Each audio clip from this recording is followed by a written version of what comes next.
Gak apa-apa dipimpin sama perempuan, asal jangan megang hati ya.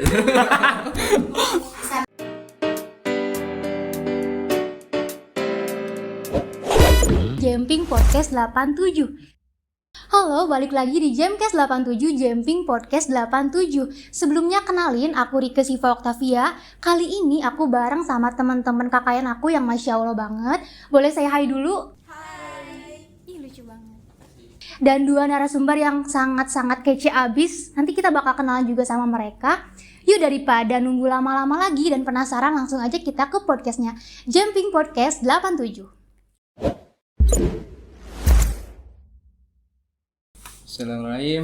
Assalamualaikum warahmatullahi wabarakatuh. Waalaikumsalam warahmatullahi wabarakatuh. Ya, halo semuanya, balik lagi di podcast kita. Kebetulan episode kali ini kita akan banyak bahas tentang perempuan. Nah, tapi bukan Jundi yang akan bahas. Insya Allah Jundi sudah kedatangan tamu istimewa. Ini teman Jundi juga. Mungkin sebelum kita bahas pembahasan tadi, kita perkenalan dulu barangkali ya. Boleh Kak? Halo, hai, perkenalkan nama saya Muhammad Ihsan. Saya duduk di kelas 12 di MA Multiteknik Asih Putra.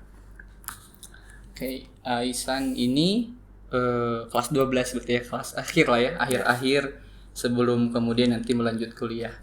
Nah, yang Jundi dapatkan infonya, Ihsan ini ya aktif banget kan di organisasi, apalagi di MA ini kan ya.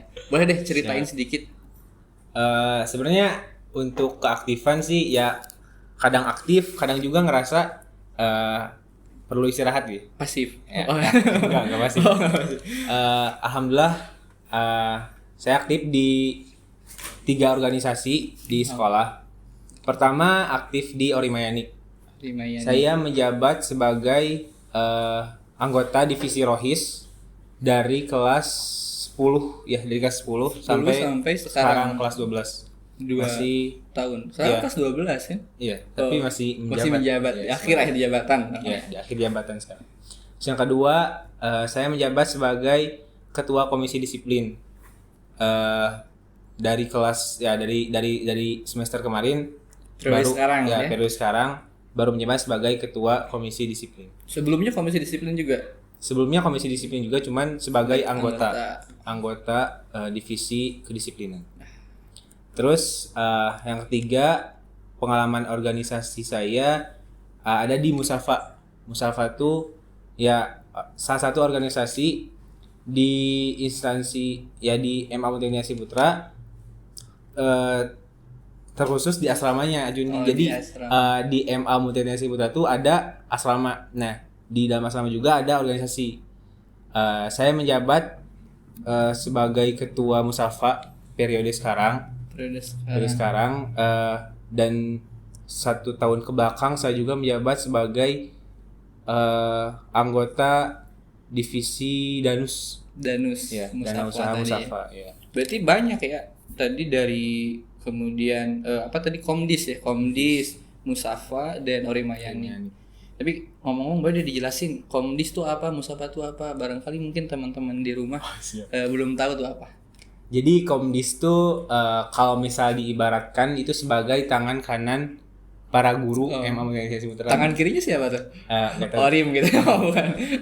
Jadi maksudnya sebagai tangan guru tuh ya sebagai istilahnya mah yang mendampingi guru untuk menegakkan peraturan-peraturan yang ada di MA Multiteknik Jadi Asih Putra. kayak polisi gitu? Iya, bisa jadi Polisinya ya keamanannya lah. Keamanan, bentuk keamanan gitu ya. Iya. Terus kalau Musafa tadi ya? Oh iya, Musafa tuh ya organisasi juga, tapi yang ada di asrama gitu, yang ada di asrama Asih Putra, ya yang mengurus segala hal, baik itu kegiatan atau enggak administrasi yang ada di asrama Asih Putra tuh dipegang diurus oleh Musafa gitu, Mudabir Asrama Asih Putra. Oh iya, jadi itu teman-teman nih, ternyata di MA-nya aja udah ada 3 organisasi yang dipegang sama Ihsan, ini luar biasa banget. Barangkali jadi inspirasi buat kita semua untuk senantiasa untuk aktif begitu ya, aktif mengikuti kegiatan kesana kemari yang insya Allah banyak hikmah yang bisa didapat. Nah, kan balik lagi ke bahasan ya, kan tadi kita mau bahas tentang perempuan ya, perempuan. Tapi kalau bahas perempuan barangkali nggak akan habis 5 menit sampai 10 menit, barangkali harus 24 jam juga nggak akan habis ya. Karena perempuan tuh rumit. Nah, tapi jadi kita mau ambil satu tema kecil aja deh tentang perempuan.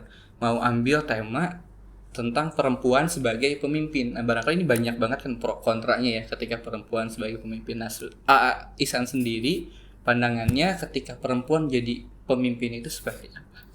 Ya, pandangan saya terkait perempuan sebagai pemimpin. Tadi kan pasti ada pro sama kontra gitu. Nah, saya tim kontra.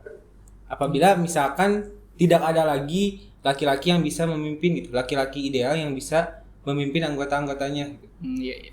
Nah, dan juga fitrahnya perempuan itu diciptakan untuk menjadi seorang yang dipimpin oleh laki-laki. Jadi di surat An-Nisa, An-Nisa ya, An-Nisa ayat 34 ya disebutkan bahwa ar-rijalu qawwamun 'alan nisa gitu. Iya, betul. Jadi perempuan tuh fitrahnya dipimpin oleh laki-laki gitu. Betul. Ya, mungkin itu. Jadi berlandaskan dari fitrahnya wanita itu dipimpin oleh laki-laki, kemudian Ihsan sebetulnya berada di pihak yang kontra gitu ketika perempuan menjadi pemimpin. Itu juga ada catatan ternyata ya. Kalau memang tidak ada lagi laki-laki ya boleh-boleh aja berarti begitu ya. Nah, kalau begitu sebagai laki-laki ini Ihsan, tadi sih sebetulnya sudah terjawab ya dari pertanyaan yang tadi. Ihsan sebagai kontra tentu keberatan mungkin ya barangkali ketika dipimpin oleh perempuan, atau ada catatan lain. Ketika misalkan satu kondisi AA itu dipimpin oleh perempuan. Nah, gitu. Apakah AA keberatan atau seperti apa pandangan Ihsan gimana? Sebenarnya sekarang juga tuh pengalaman sekarang yang lagi dirasain sedang dipimpin oleh seorang perempuan Ajun. Jadi sekarang tuh di Orimayanik ya ketuanya perempuan gitu. Masalah keberatan atau enggak untuk sekarang saya menjabat sebagai anggota dari Orimayanik tersendiri gak keberatan. Kenapa tuh? Kan tadi kalau di awal kan kontra tuh, sekarang gak keberatan, kenapa? Karena emang itu menurut saya gitu ketika ya tadi kan ketika tidak ada lagi laki-laki yang bisa memimpin gitu. Tapi pasti banyak di laki-laki yang bisa memimpin, cuman di pas masa-masa debat Orimayanik itu emang ngelihat dari para paslon gitu ya. Ada sih paslon laki-laki satu, cuman ya menurut pandangan Ihsan dia belum jadi seorang pemimpin yang ideal. Malahan yang jadi yang akan dicoblos akan dipilih yang akan dipilih oleh Ihsan tuh yang menurut Ihsan dia tuh kayaknya bisa banget ya, ini kayaknya jago banget ya mimpin gitu. Seorang perempuan. Perempuan. Jadi ya mungkin ini jadi keputusan berat gitu ya. Soalnya dipimpin oleh perempuan gitu. Gak pernah sama sekali dipimpin oleh perempuan gitu. Jadi untuk sekarang gitu ya tidak keberatan. Ya soalnya ya gak ada lagi, bukan gak ada lagi ya. Belum ada mungkin ya. Belum ada laki-laki yang bisa memimpin, yang ideal yang bisa memimpin. Jadi mungkin kondisinya itu sebetulnya ada nih bakal calon yang laki-laki. Cuman barangkali pandangan Ihsan ketika itu kayaknya nih lebih kompeten yang perempuan, katakan gitu mungkin ya.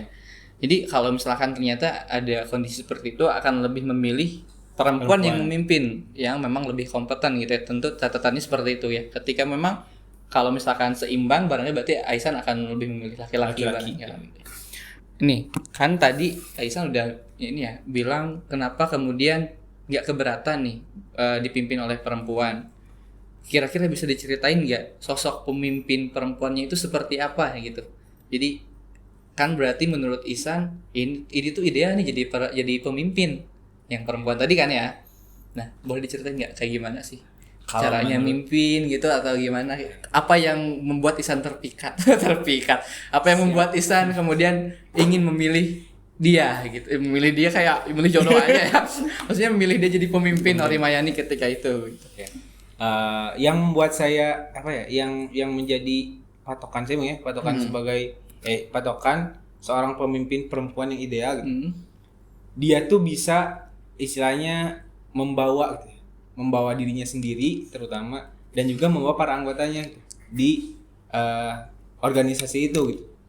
Maksudnya membawa diri sendiri ya, saya lihat juga gitu, saya dekat dengan dia, suka ngobrol dengan dia banyak cerita gitu, dan menurut Ihsan dia juga bisa gitu, udah mulai bisa gitu memimpin diri sendiri, memimpin dia mau kemana atau enggak ya, istilahnya dia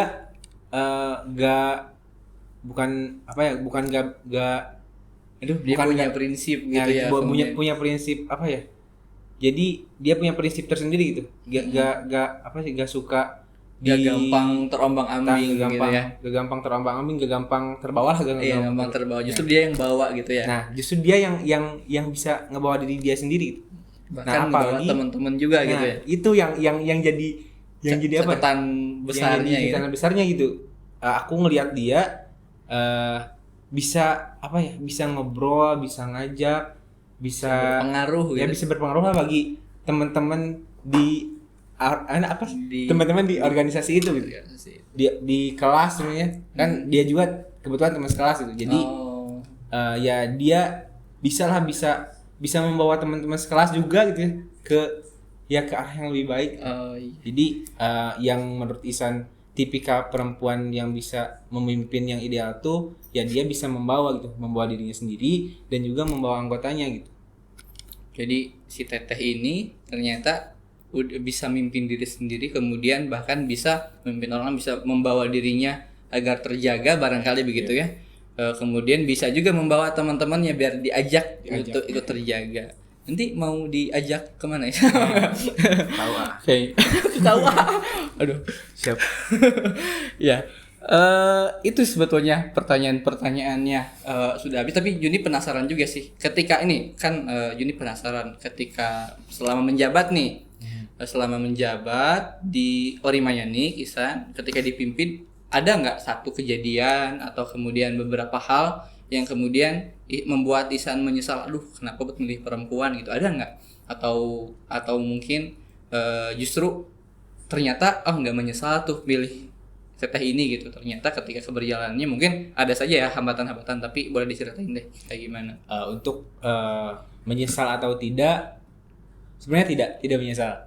Karena apa? Karena ya melihat dari progres dia sebagai pemimpin gitu, dia juga istilahnya bertanggung jawab atas kepemimpinannya gitu. Dia sesibuk apapun dia menyempatkan waktu untuk organisasi ini ya Jundi. Jadi meskipun misalnya dia ada kelas misalkan, terus tiba-tiba ada pembina Orimayani ini sendiri yang menyuruh dia untuk rapat dadakan gitu. Nah dia gak mikirin tugas, gak mikirin kelas, gak mikirin apa, langsung langsung satset ngelaporin gitu, bukan ngelaporin ya, memberitahu anggota-anggotanya untuk sekarang juga rapat gitu. Jadi ya untuk menyesal atau tidak, saya tidak menyesal gitu, karena ya sejauh saya dipimpin oleh dia bertanggung jawab atas kepemimpinannya gitu. Tidak istilahnya tidak acuh terhadap anggotanya, tidak mengecewakan anggotanya gitu menurut saya ya. Tapi nggak tahu menurut orang lain. Oh iya. Oke. Ya itu teman-teman, ternyata ya tadi walaupun pro kontra tentang perempuan sebagai pemimpin ya, di beberapa situasi barangkali memang dibutuhkan gitu ya, ketika barangkali tidak ada lagi yang kemudian mau maju begitu ya. Mungkin ada banyak ya laki-laki tapi pasti mungkin nggak ada yang mau maju, dan ada yang maju dan kompeten, kenapa tidak begitu. Boleh deh terakhir pesan atau barangkali suatu kalimat atau apa yang mau disampaikan buat teman-teman di rumah, boleh? Ada nggak? Mungkin pesan-pesannya untuk teman-teman ya, terutama untuk ini ya, untuk anak-anak SMA, anak-anak sekolah, kalian jangan putus harapan, jangan putus semangat. Apapun kondisi kalian, bagaimanapun kondisi kalian, entah itu kalian capek atau apa gitu, atau kalian ngerasa insecure gitu, atau ya dan lain sebagainya gitu, hal-hal negatif itu kalian bisa tangkis mereka, kalian bisa bunuh mereka dengan kepercayaan diri kalian bahwa ya saya tuh bisa gitu, saya istilahnya lebih beruntung gitu daripada orang lain gitu. Saya bisa berbicara, saya bisa melihat, saya bisa mendengar, itu juga sebuah privilege sebenarnya bagi teman-teman untuk mensyukuri hal itu dengan teman-teman tidak pernah putus asa bagaimanapun kondisi teman-teman gitu. Jadi ya semangat buat semuanya, terutama buat perempuan itu. Kalian jangan berkecil hati, jangan bersedih hati ketika dimana para laki-laki yang ada di luar sana itu yang meremehkan kalian jangan berkecil hati. Kalian masih punya jati diri yang bahkan mungkin kalian bisa jadi yang memimpin laki-laki gitu. Jadi ya semangat buat perempuan di luar sana, jangan putus asa, dan juga semangat para laki-laki, jangan malu untuk maju, berani, dan sebisa mungkin kalian itu yang bisa memimpin perempuan-perempuan di luar sana. Mantap, luar biasa ya. Ya, barangkali mungkin itu saja pertemuan kita hari ini, begitu ya. Banyak hal kita sudah bahas, terutama tentang perempuan sebagai pemimpin tadi. Banyak juga ilmu yang kita dapat, insya Allah gitu ya. Mudah-mudahan teman-teman di rumah juga bisa memetik hikmah-hikmah yang tadi dari obrolan-obrolan kita berlangsung gitu ya. Itu saja barangkali kita cukupkan saja pertemuan kita hari ini. Terima kasih buat teman-teman yang sudah menonton podcast kita kali ini. Sampai jumpa di podcast berikutnya.